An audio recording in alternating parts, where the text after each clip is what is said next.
Hey everyone, we are so excited to the reaction in the community for the pod.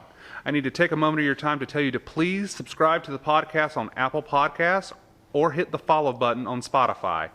We are in the humble beginning stage of our show and establishing a listener base is of paramount importance and will help us determine the frequency of future episodes. Thanks and enjoy the show.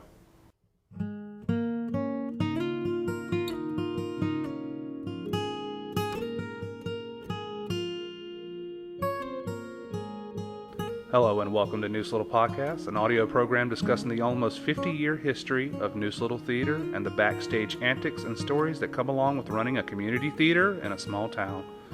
I'm your host, Matt Gore, and we are coming to you from NLT's stage and base of operations, the little log cabin located on the banks of the Neuse River in Smithfield, North Carolina. We lovingly refer to it as the Hut.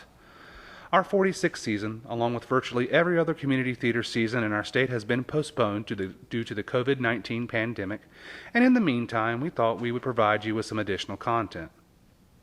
Please like and share our first episode and second episode on the links that can be found on NLT's Facebook page. You can also follow us on Twitter at NeuseLittlePod. And we are continuing our history of NLT in a series of episodes where we look back at the history of the Hut itself and also the shows that came before it, and especially the people that were involved. Here with me today is Joyce Kilpatrick-Jordan. She has been a part of Neuse Little Theater since 1977 and it serves on the board as a board member and the business manager. How you doing, Joyce? Doing fine. Thank you for coming and sharing your stories with us today.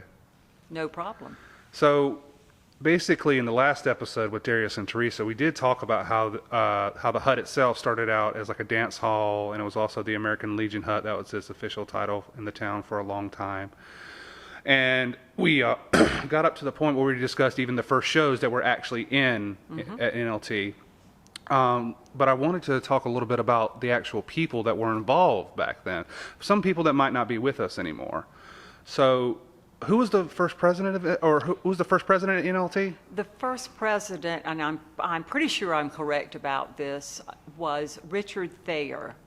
He lived in Smithfield for a few years, and if I'm not mistaken, his occupation, he had something to do with broadcast himself. He was something to do with the radio station. I knew him, I didn't know him that well, but he was a firm believer in the theater and bringing it to Smithfield, and both acted and worked behind the scenes, and was president of our organization in its infancy.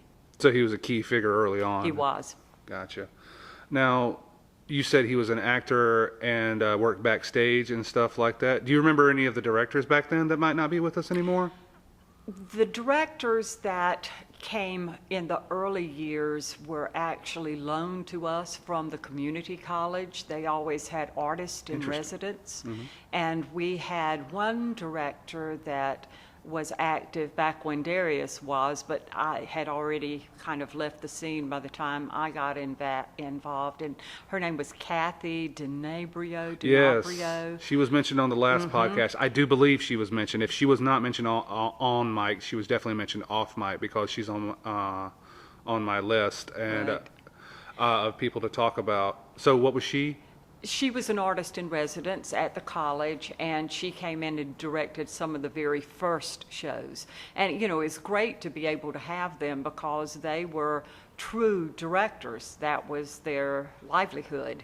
And they could teach as well as do all the stuff having to do, you know, they could tell us how to put on the makeup and how to project all the basics of theater that sometimes we lack in the latter years. But she was followed by the director that was active when I came on board in Carousel.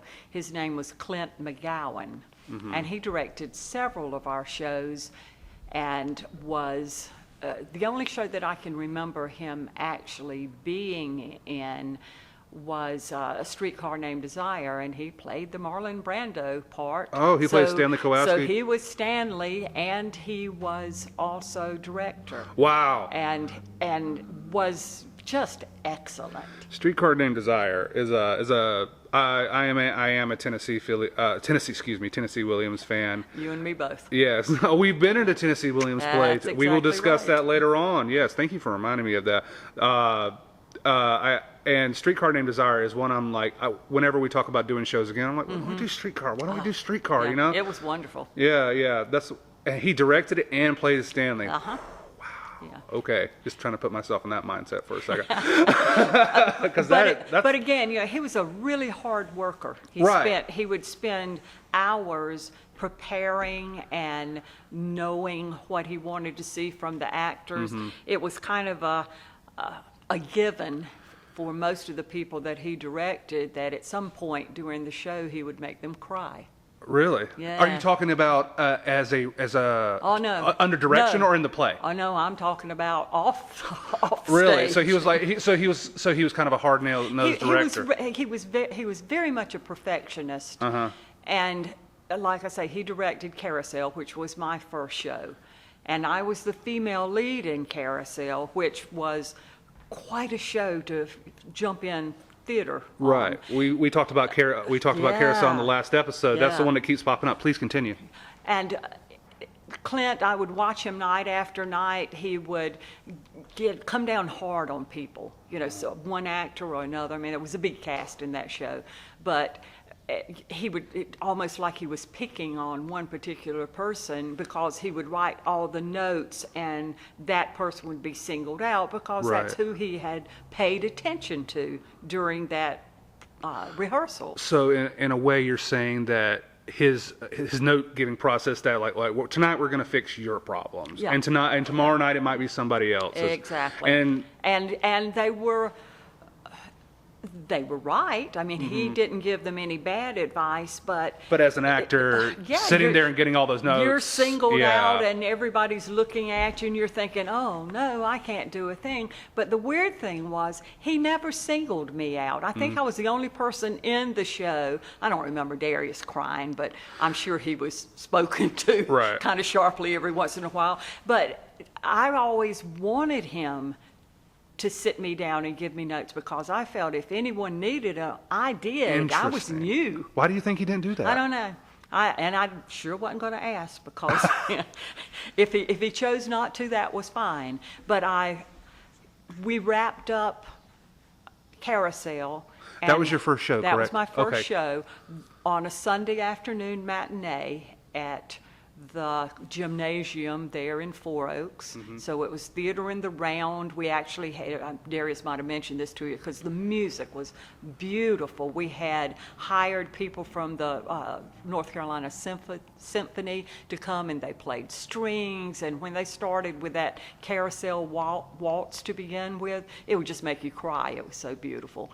But we had no mics, so I, who was kind of soft singing, a soft-spoken type person, was not used to being able to project to a whole gymnasium full of people with us just being in the middle. So I worked really, really hard, and maybe that's the reason he didn't say anything to me. I was a hard worker, and I tried, but I loved it. It got in my blood right then, and we wrapped up on a Sunday. Monday nights there was tryouts for a Streetcar, and guess who tried out? I mean, I was right there. I didn't get a role, but I did get to be the assistant director working with Clint and the properties mistress, which I thought was a good thing until I learned what it was. And believe me, there were lots of properties in Streetcar. So,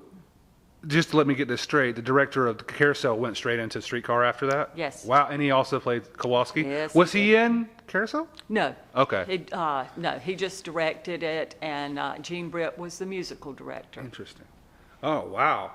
Okay, and that was your first experience That at was my NLT. first experience. I worked really hard, and I would get phone calls from Gene at work. I had just been working at my job at the bank a year or so, and she would call me at work and remind me how important my role was And I would think, oh, I already am scared enough.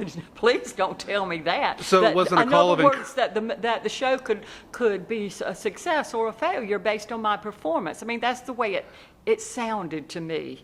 So this wasn't a call of encouragement. This was more of like, you need to come correct. Well, or it was encouragement, but it was in a roundabout way. It was saying, yeah, we're going to get the best out of you because it's important. And I was scared. But Wow. But again, I must have liked it because I've stuck with it ever since. No, and we thank you for sticking with it ever. No, I remember I remembered it today. I was thinking about like what are my experiences with Joyce personally on stage and stuff like that. And actually, it was me and you, and that was my first ever scene at NLT. I had 2 scenes in Foxfire, which was a play about a woman who lived on a mountain and talked to her dead husband in a comforting type of way, and everywhere around her these condos were going up, and this man wants to come up and finally get her farm and put some condos up, give her some money so she can live out her rest of her days easy. But she doesn't want to do that, does she? She doesn't want to leave her ghostly husband, even though at the end she does walk off the mountain. But yeah, I look at that role as being one of the most angelic and kind people, even though she was, kind of rough in her own way, as mountain people sometimes can be, because they are not people. She wasn't around a whole lot of people, but she was so good-hearted, and she loved that dead husband, and she loved her land, and she was just a good person. And strangely enough, I played that at about the same season, I think, as I did Veronica's Room. Yes. Which was pretty opposite from the angelic person. It's kind of crazy that the same shows keep coming up, because we did talk about Veronica's Room and the other one, how Reggie and Reggie, the nicest man you'll ever meet. Oh, yeah. But plays as cast against type as an evil person. And then you yourself, one of the nicest ladies you'll ever meet. Well, thank you.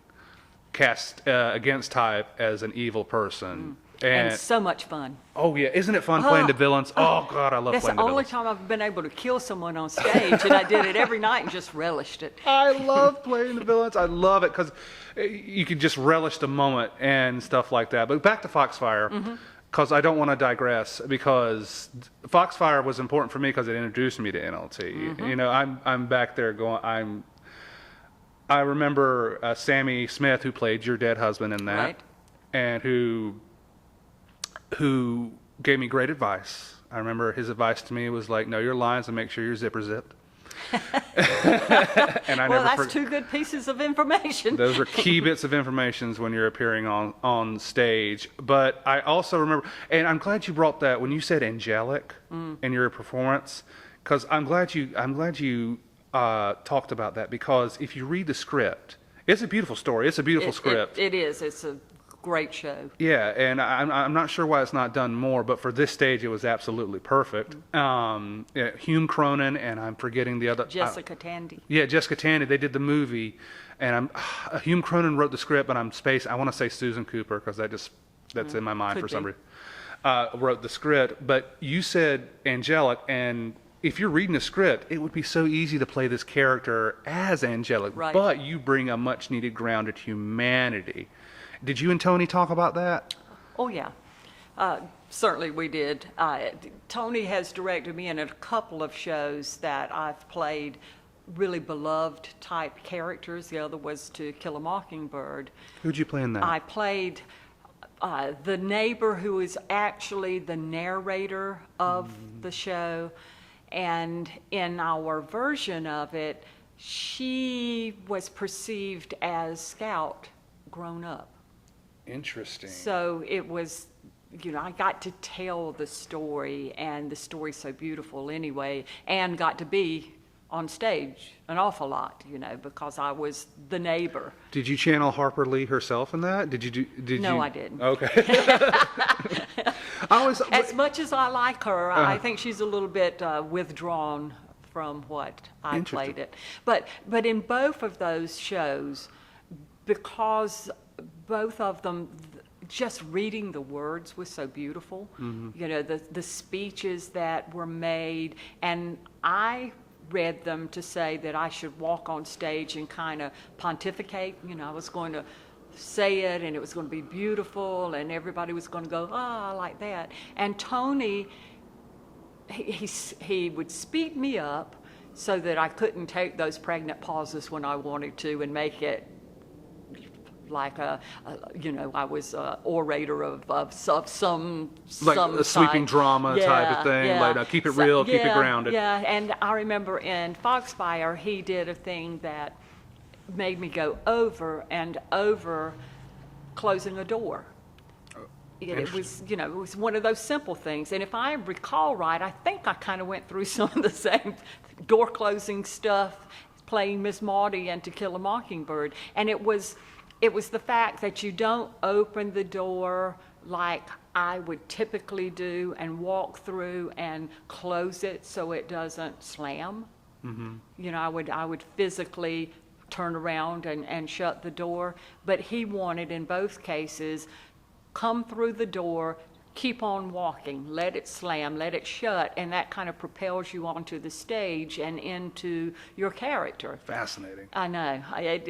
And it worked. Something so small, but yet so relevant to what you need to do to accomplish in this scene. Exactly. Oh, wow.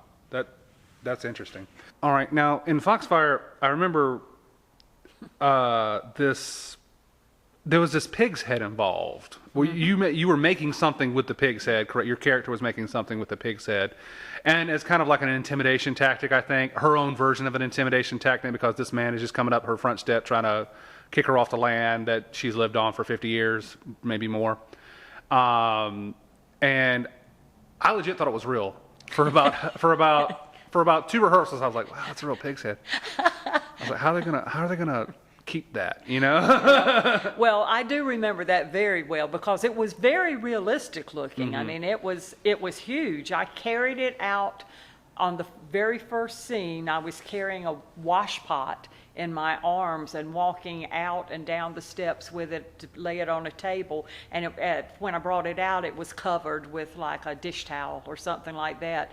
But as your character was approaching, I was taking the dish towel out and I was stabbing it with a knife. Because I think I was supposed to be getting it ready to cook it, boil it, whatever you do with pigs' heads. Hog's head, that was not a pig, that was a billion. But yeah, and I asked you some kind of question about would you hold it or right, because you're going for like the eye or something like you're like go for the eye, and then it's supposed to squirt out and stuff. Like a crazy odd scene in this you know, family drama that takes place on a mountain. Because I thought it was, and then when you finally did the burlap sack, and I was just like, oh, okay, I can deal with that. And because I remember I was just like, oh man, is this stuff gonna get on me, man?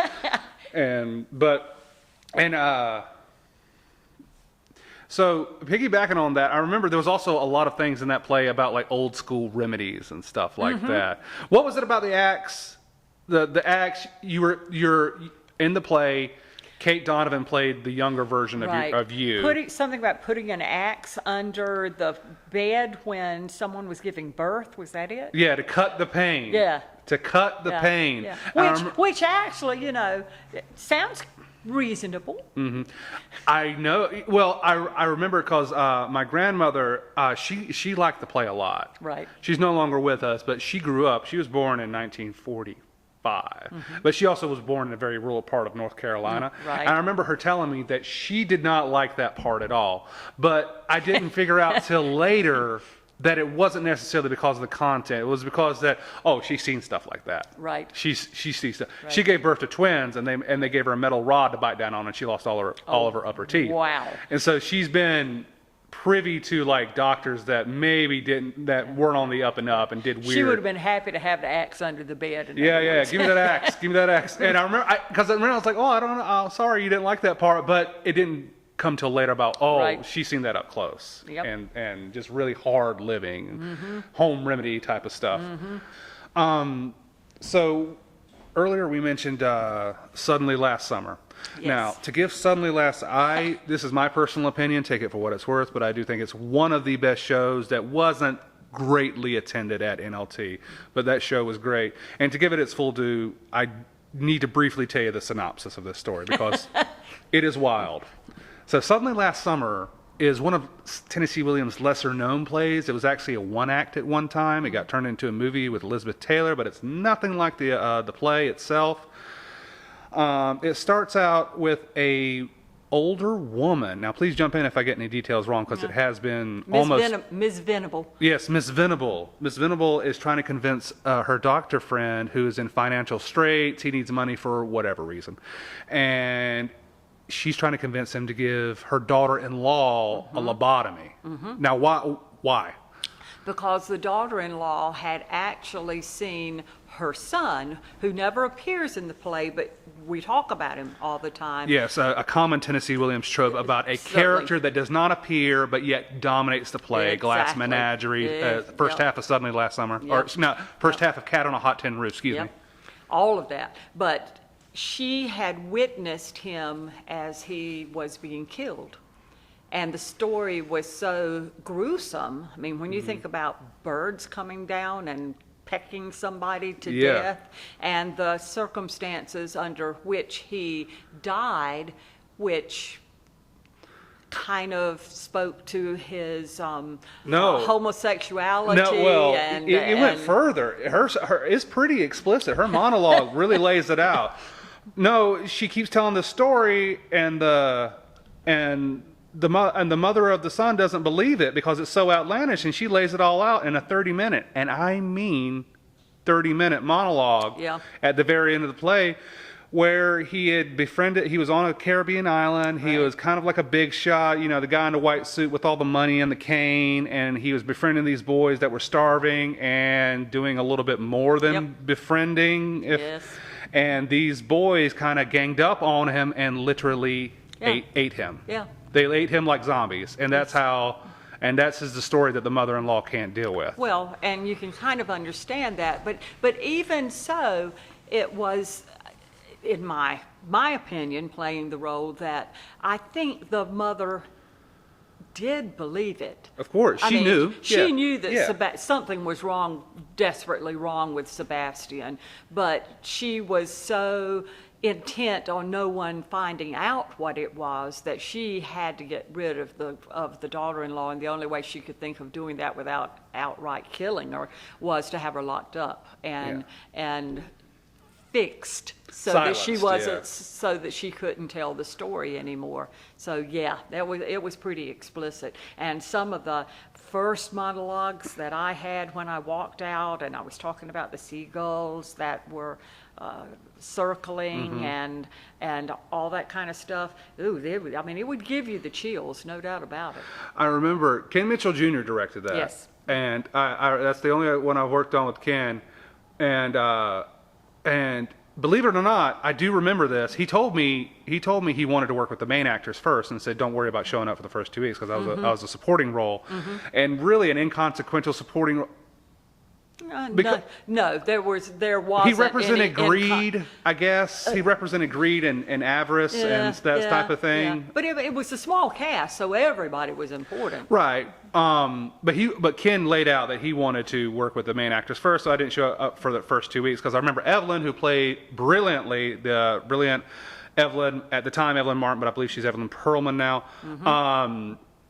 And she brilliantly played that role. I remember she was when I showed up for the first rehearsal, she kind of just looked back like, "Who are you? What are you doing here? What are you doing here?" I was just like, "I'm here to play George." And I remember that night was our first night blocking with Anita, who played my aunt, and with you in the wheelchair, and with, I believe, Reggie, and briefly Evelyn was in that too. It was the first time everybody was all together. Right. And I remember the assistant director. What was her name? Ken's assistant director, Mita? Yeah. And she just goes, in the scene, she goes, "The scene isn't working at all. What's going on?" And it's just like, this is my first night. It must be me, yeah. I was just like, well, dang. But then Ken calmed me down. You're like, don't worry. This is why we have rehearssil. And that was a good reminder at the time. It's cool. It doesn't have to be perfect right out of the gate. And Well, we're dealing with, and it never is. No. And when you're dealing with Williams, it takes time to figure does. out It what is he trying to say in this scene? What's my objective in this scene? What is my, what are we trying to say as actors in this scene? And all that jazz. And that takes time to figure out, especially in a drama. And one of the things that really made that show to me was the scenery. Oh, yes. I mean, when we were talking about being in a garden and you could almost see the huge Venus flytrap type carnivorous plants that were painted everywhere, and it was a beautiful set. That is one of my favorite posters. It's still on my wall, the Suddenly Last Summer poster designed by our very own Toole, who designs our posters every season at NLT. And that's one of my favorites. I just love I had the one was the Venus flytrap, and the other one was a chrysanthemum or something like that. Bird of Paradise. Yes, gotcha. It's just beautiful work. All right. A note of correction. Yes. Miss Venable is her aunt. The guy she goes to the beach with is her cousin. Mrs. Venable is her aunt, and you are her brother. Right. Okay. You keep calling her mother-in-law. Mother. You keep saying that. Okay. The girl, Evelyn's part. That Joyce was her mother-in-law. Were they not? Oh, I thought they were. I thought Sebastian was Sebastian my and Evelyn son. were together. But he's her cousin, and he used to take his mother with him on this trip. Now Gotcha. And she's jealous gotcha. because of that. Gotcha. Yeah. Okay. Thank you for that correction. Yeah, My that's bad. That's true. It has been 10 years. And it's not like It's I been a cracked open while. that script yesterday. But thank you, Mita.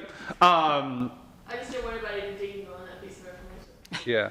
Like, did you Please. know that they got this little detail wrong in their second attempt at a podcast at NLT? I know. What's wrong with him? It's Oh only my been God. 10 years. All right. No, in all seriousness, thank you. I do want to keep it accurate. So let's start to talk about like other favorite roles. What are some of the other roles that you remember? It doesn't matter in what capacity, just some of the ones that pop out to you. Well, Carousel, of course, because it was my first. Veronica's Room, because it was my meanest. And I really enjoyed One Flew Over the Cuckoo's Nest. I mean, playing Nurse Ratched. Oh, get into this. I didn't know that, Joyce. Oh, yeah. In fact, and that was another evil role. And playing with the nuts that I had on stage was absolutely remarkable. You never knew when Nurse Ratched would be conducting the group sessions in the daytime with all the men who were on the nut ward. You never knew what was going to happen. They were all over the place. And I had to hold a straight face. Everybody else was laughing. We had props in the back that we probably shouldn't have had on stage because there were like naked pictures on cards, that were really funny. And they would get over there and laugh at them and all that kind of stuff. And So you're walking into a situation every night when you perform the play, you have no idea what's going to happen. When I would ask a question sitting on the stage of someone, I never knew how they were going to answer because a lot of it was just ad lib. And once it started, we had people like Barry Gay and John Cole come. We had some natural clowns on the stage anyway. So once they started talking, you never knew what was going to come out of their mouth. And I would just sit there in awe. And that went on through the whole show. I mean, it wasn't just during rehearsals. That was the way it was. And it was a wild show, very hectic, but I think very effective, and I loved the role. That's one role that I would definitely do again. Who played the McCaffrey? What's his name? It's Mac something. Yeah, the Mac. Jack Nicholson role. Yeah, Mike Winters Okay. played that role. Ken directed it. Sammy was the big, tall Indian that never said anything Chief. until the end when he said, "Juicy fruit." McMurphy. Yeah, Thank they you. called him Mac. But it was really good. Interesting. What year was that? Do you remember? No, I have no idea. It was a long time ago.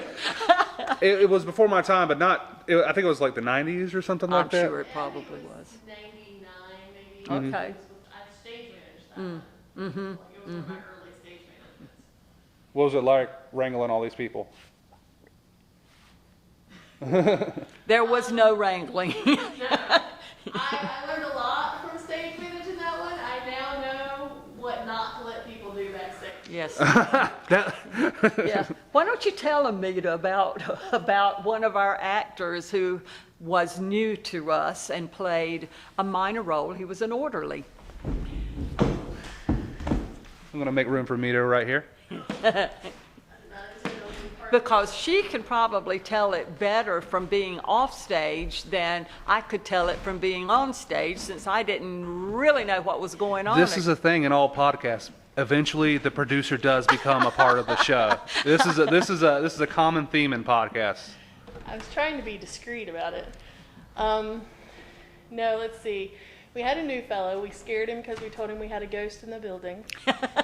And then promptly, because it was final night, and we used to have a lot of pranks, we've learned not to do that anymore. Yep. I pulled one that show where I learned don't know your audience, basically. I put alcohol on stage, and that was a bad idea for this cast. We had 2 AAers in the show. Yeah. Yeah. Luckily, it was caught before it happened. But we had a couple in the show that decided to, every time anybody left the stage, they gave them shots. And our poor newbie couldn't stand up for his actual part in the show because he didn't come on till the very end. Yep. He was a orderly, and then he promptly stood there, forgot what he was supposed to say, right in the middle of the stage, and Mike just turned him around and pushed him into the door. You pushed him into the what? Pushed him into the nurse's station where he was supposed to be going, and he turned around and went, "Thank you." And never made it to curtain call. Nope. Oh, man down, man down. As you said, that was back in the 90s. Oh, yeah. And we take that a lot more seriously now. Yes, we do. Yes, because that is, yeah. If someone's in AA. But if there was ever a show that lent itself to being Right. Impromptu and odd characters, that was it. Yeah, you don't want that in like a highly choreographed musical. Well, I don't think you could. No. What are some of the other musicals you've been in? The second musical that I was in was, a funny thing happened on the way to the Forum, and I played Ophelia. I am actually not as familiar with this play. Well, that's a fun show, and it's a huge cast of people. The music is, a lot of it is very familiar, especially Comedy Tonight, and you know, if you can picture Nathan Lane and that group being on stage. Zero Mostel, Yeah. I think, made it popular earlier, and then Nathan Lane came along in years later when they revived it. So it's that kind of, again, it's frantic. We did it on the Four Oaks stage.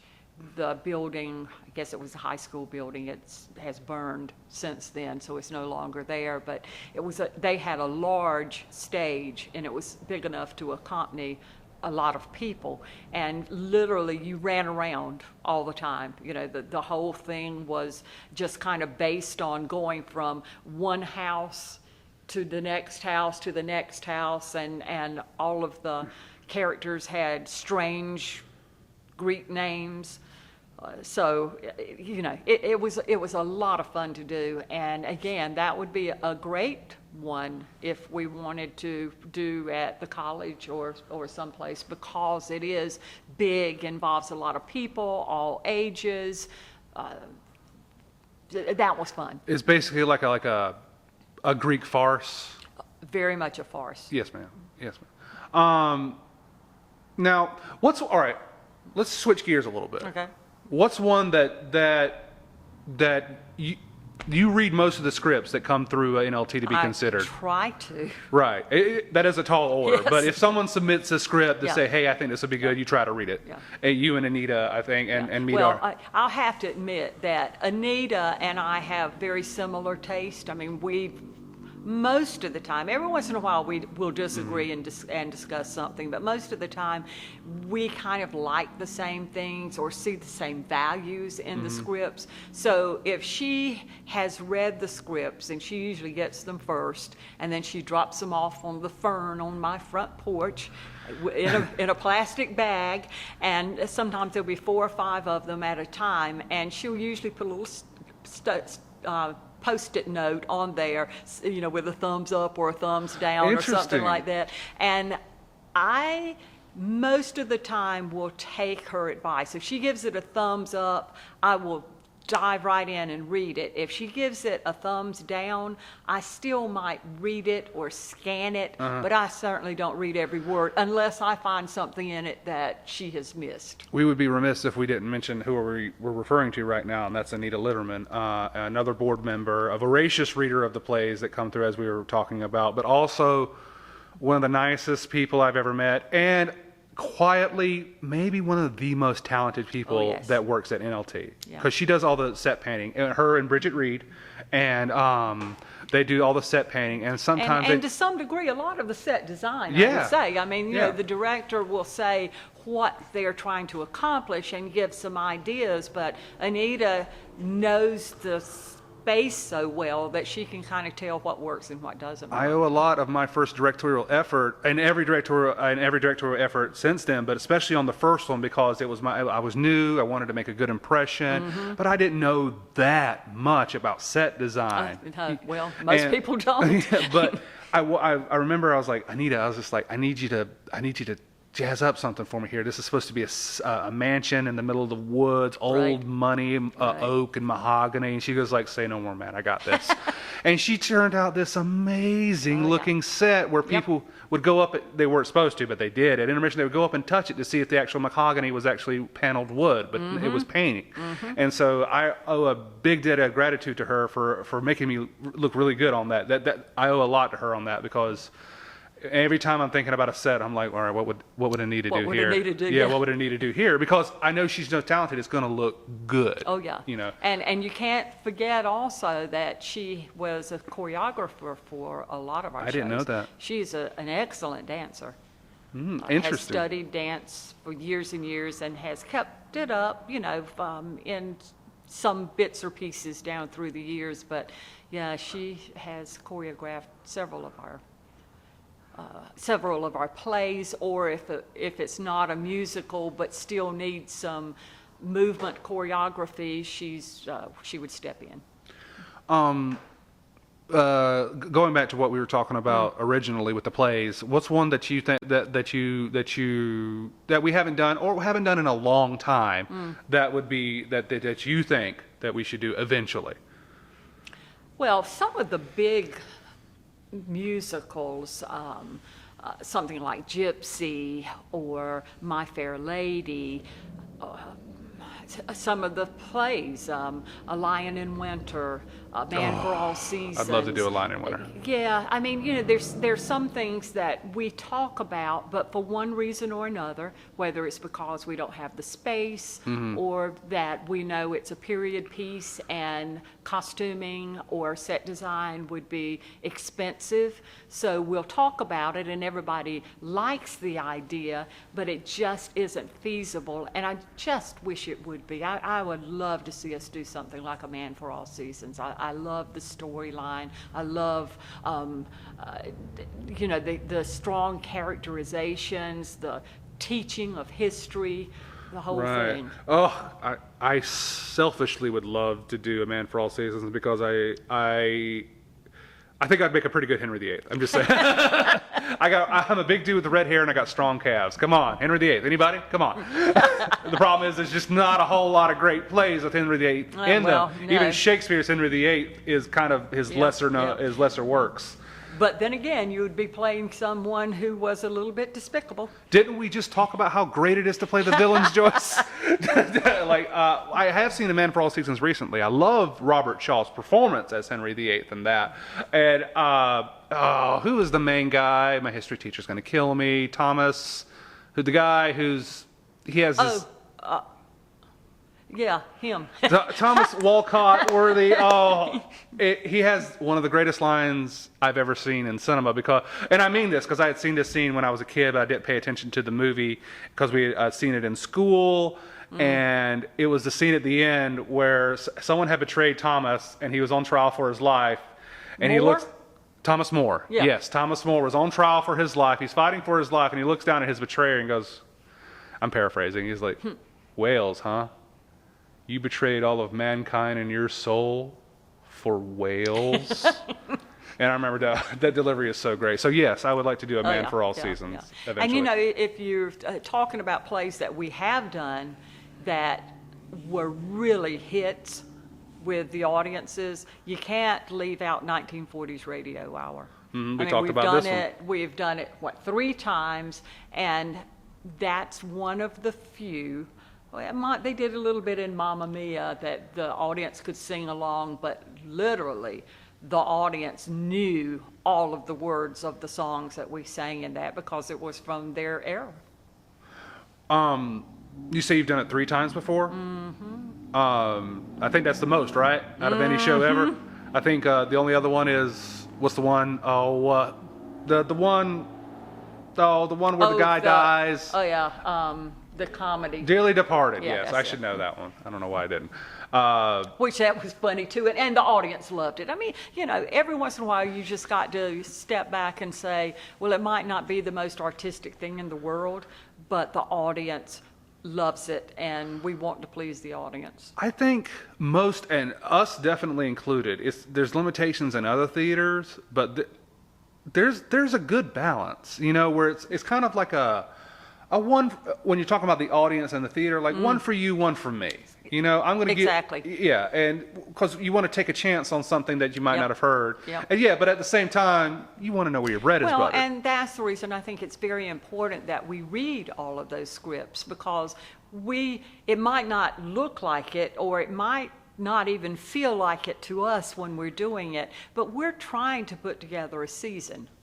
We're trying to put together something that if you buy a season ticket, you might not like all 5 shows, but there are going to be 2 or 3 of them in there that are going to really get your attention, and the others you just come to because you like to come to the theater.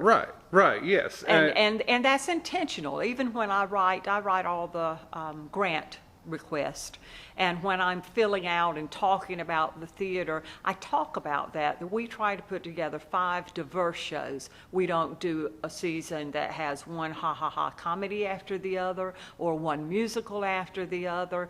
You know, it's there for the audience to pick and choose, and which is one reason I'm glad we started selling flex tickets, because the flex tickets allow someone to pick and choose. They don't have to come to all 5 shows to get their money's worth. They could come to one show 4 times if they wanted to. Well, let's lay it out for them. Let's give them the whole package while we're here talking about how much are those flex tickets. How much are those flex? Well, it's 48? It's kind of hard to talk about that now. Yeah, it is. But we're referring to the usually? The usual one. Yeah, it is. It's $48, which if you think about each show being $10, so that would be $50, and if you have a musical, the price would be $12.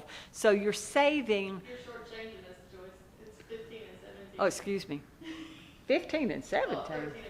13 and 15. Okay, 13 and 15. Yeah, I'm thinking about 2 or 3 years ago. A few years ago. I remember when you could see a play at NLT for $10. But, you know, you're saving money, but what's even better, you're able to pick and choose what show you like. And you can bring your friends to it, and that would be a treat for them. Or, like I said, you could, you know, if you had one that you really loved, you could just come see it 4 times and still use your ticket. Some people do that, absolutely. Yes, they do.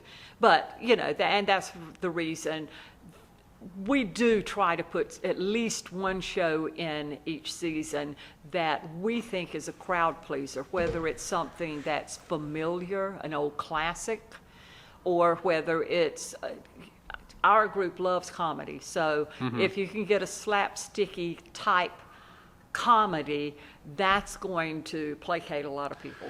The Jones Hope Wootons are very Yes. those comedies are very popular here, as they are at many theaters, especially like the smaller, low budgeted theaters. The Jones Hope Wooton are very popular.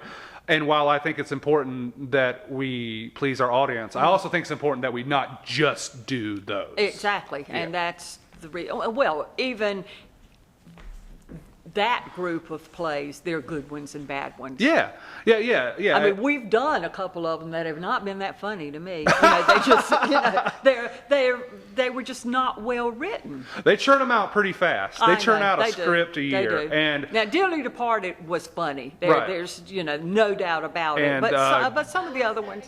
yeah, that's technically not a Jones Hope Wooton. That was just one of the people from the Jones Hope Wooton squad. But Dixie Swim Club, Yeah. Savannah Sipping Society are legit good scripts. Yeah, they are. They're And- good scripts. But again, every once in a while you come up on one that's not. I tell you, one that really surprised me that people enjoyed so much, and they made a musical of it, was Sex After 60.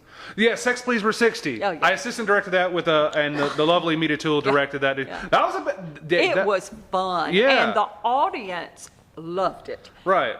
We came off of, I think the year before, we ended the season with Mitford, which was a very well-written and good show. Right. Wholesome, very, family. Very wholesome. So we started off our season just a little bit raunchy, Yes.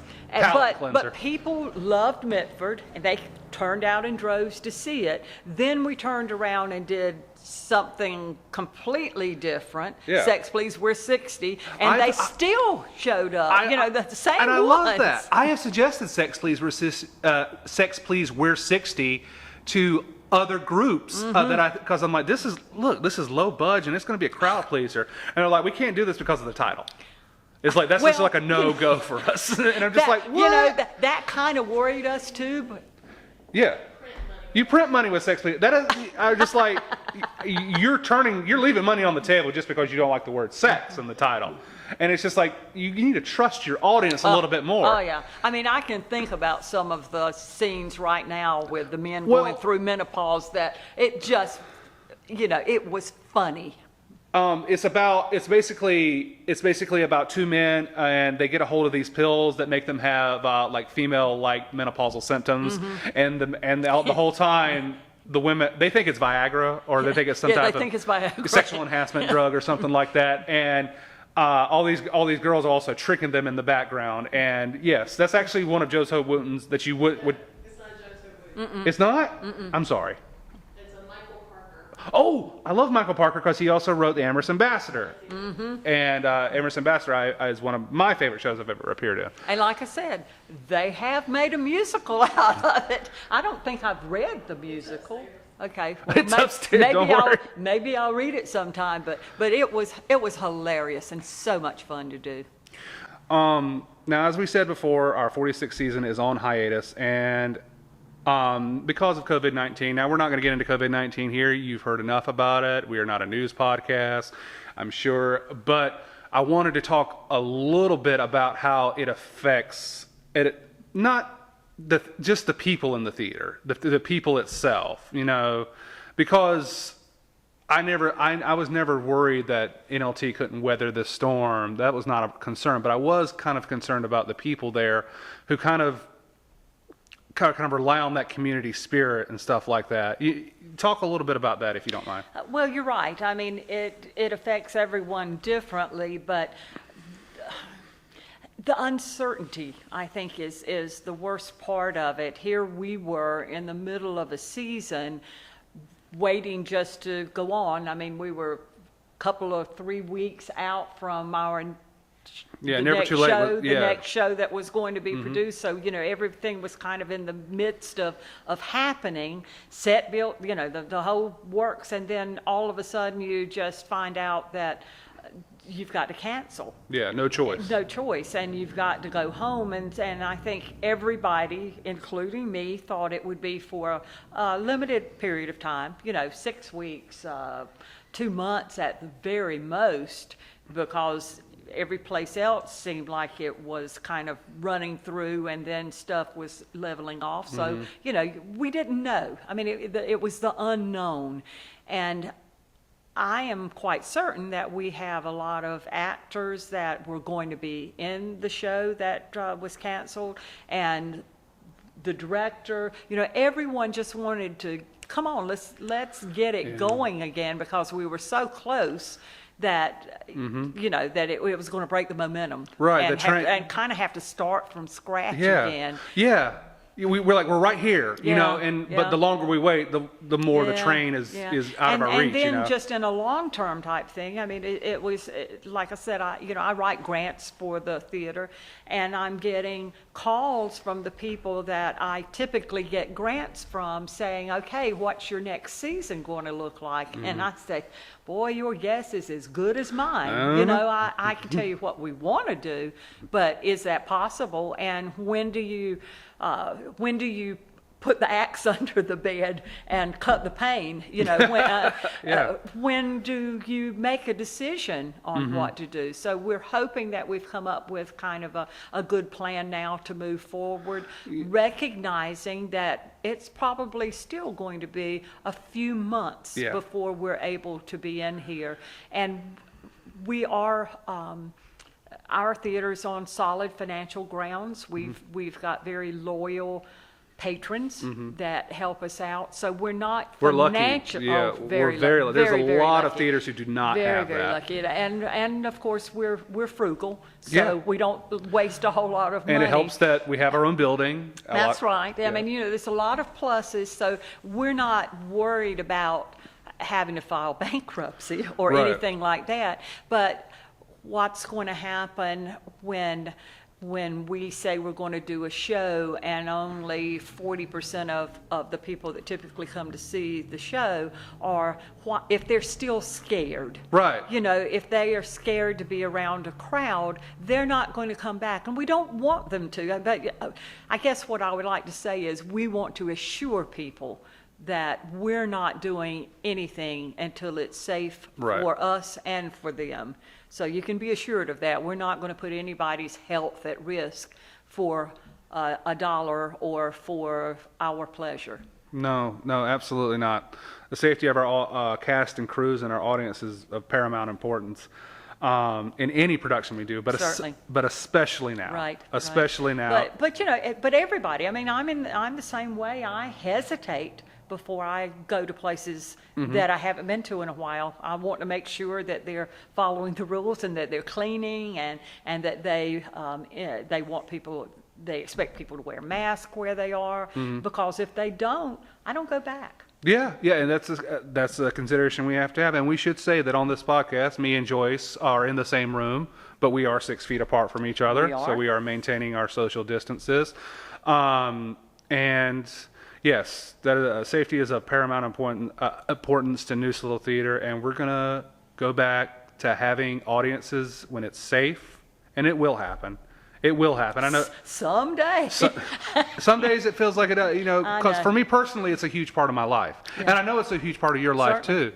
Certainly. It's like I go to work, I hang out with my fiance and friends, and I do theater. I really don't have children. I don't, so this is a big part of my life that's just kind of like on hold. Right. On hold. And you miss it. I mean, you miss it desperately. Yeah.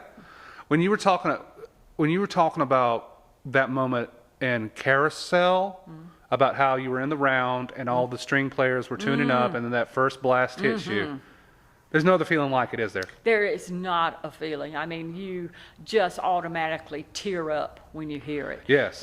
We didn't have it. It was not filmed back then because they didn't give you rights to be able to reproduce the shows. I mean, it's been a long time ago, but we do have video from it, and if you listen to it, you get the same feeling. It's just a welling feeling, because the first time we heard the strings, we all turned to each other before anybody walked out and just went, oh, just melting.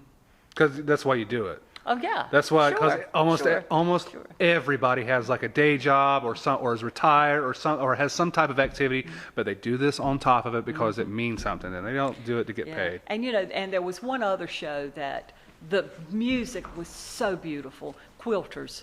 Okay, I've never heard of this show. Quilters was, it was all music, very little words in it, and it was all female cast about a pioneer woman and her kids that were going in a covered wagon. We did it right in here in the round, and I think there were seven characters, and we all played a variety of different characters. And the reason they called it Quilters is because each part of the story talked about a quilt piece. You know, I'm not a quilter myself, I don't even sew, but we actually had 2 quilts. We had quilters come in and quilt 2 quilts. One of them we used for the show in individual pieces, and at the end, after it was over, the quilters put it together, and it was hanging. I'm not sure if it's still there or not, but we donated it to the library. And they hung it on a wall, and it was absolutely beautiful. And the other one that the women had made, we auctioned off. So, but the music in that, it was practically the whole show was written in 7-part harmony. Mm-hmm. And we had some really good voices in it. And I can remember being on stage and standing there with tears coming down my face because it was so beautiful. And I was so happy to be a part of something like that. Yeah, to be You know, a part of it's- something. oh my gosh, You are a it- piece of the quilt. It was beautiful. I think Sammy and Rhonda told me that was the first show that they had ever come to, and it was a killer. Again, we spent a lot of money on it because it was musical, and that was all it was. You mentioned But- it was in the round? Yes, Where did the audience sit? all around. Well, I mean, so we didn't have seats at that time, I'm No, assuming. we hauled in chairs from wherever we could get them from. Gotcha. And set them up. Yeah, no stage And at no that point. stage. There was nothing in here, just one blank place. And we did it in the round right in this area. Do you guys remember, Joyce or Mita, do you remember what year the actual stage went up? No, but I'm sure we could look it up because I have seen pictures of us standing down here saying, "Yay! Yeah. We finally have a stage and seats." We'll get that information for you next episode. Well, Joyce, I really want to thank you for coming down here and sharing your experiences with It's NLT. been fun walking down memory lane. It's important. It's important to get this recorded somewhere. That was our idea. Like, even if nobody listens to this, even if nobody's We'll listen to it. somebody will need it. We'll need it one day. Yes. And it's good that we have it. So I really want to thank you for taking the time and coming down and sharing those experiences with you. Okay. You are a highly, highly important part of NLT's quilt. Why, thank you. Credits for the show. Your creator and host is Matt Gore. That's me. The producer is Mita Toole. Music is by Cody Walker. Please like and follow, share and subscribe Cody Walker Music on Facebook. He's a local boy. He is from Smithfield, North Carolina, and he was kind enough to do some original guitar tracks for us, so we don't have to use canned music and not get sued. So until next time on Neuse Little Podcast, we'll see you later.